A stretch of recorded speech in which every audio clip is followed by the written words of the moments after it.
One small bite for man, one giant gulp for mankind.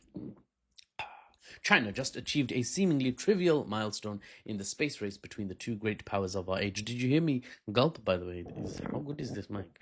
Anyway, they have managed to grill chicken and steak in space. That's right, we have air-fried chicken from space before GTA 6 is ways.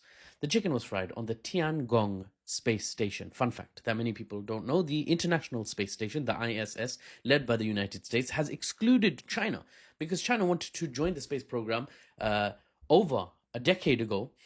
Like many relatively wealthy countries, many relatively capable countries would want to for space research. And the US was like, hang on, let me just get this fortune cookie.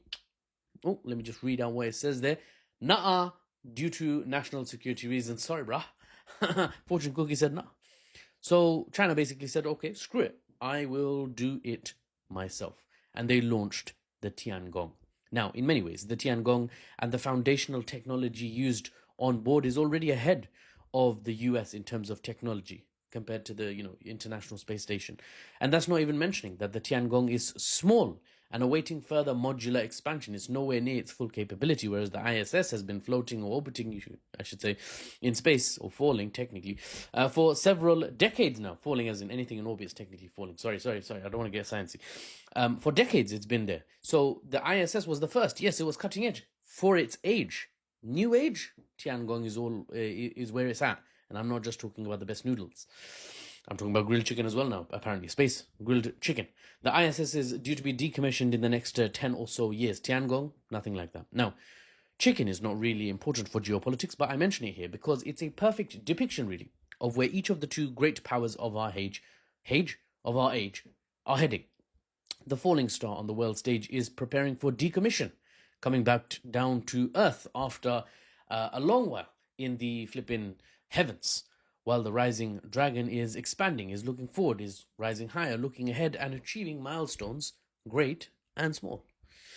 Google pictures of the inside of the Tiangong and it looks like something closer to a sci-fi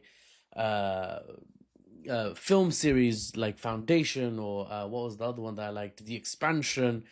Sunshine is a bit old of a film, but yeah, sure. Sunshine, Lost in Space, great series.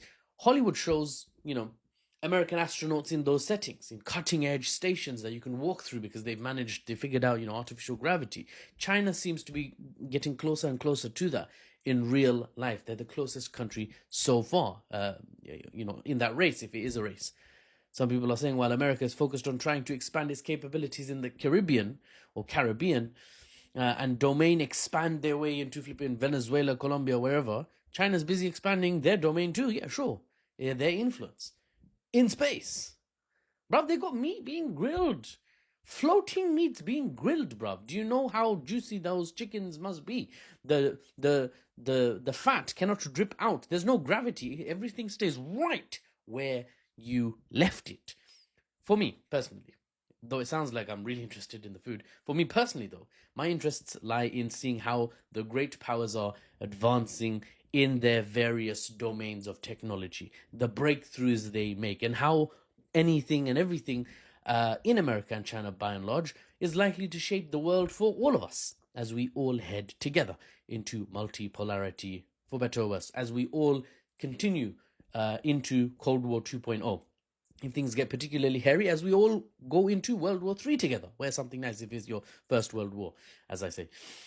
Other people, though, aren't really interested in the geopolitics at all. They're more focused on what they feel is the most pertinent question, the most serious thing being discussed here, which is pizza in zero gravity when muffles. When?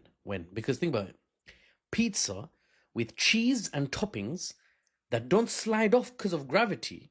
So you could have toppings and cheese on both sides of the pizza. Are you joking? Think about that. Right? And no gravity. Everything would just float where you left it. You just have bread and then cheese and then cheese and then moshla and then moshla. Time will tell how things turn out, and I'll be here to report to you the news and the analysis unbiased and without the Western spin. We have to talk about the BBC, of course. I'll get to that. The BBC is basically going through a lot of attacking because, surprise, surprise, they're biased.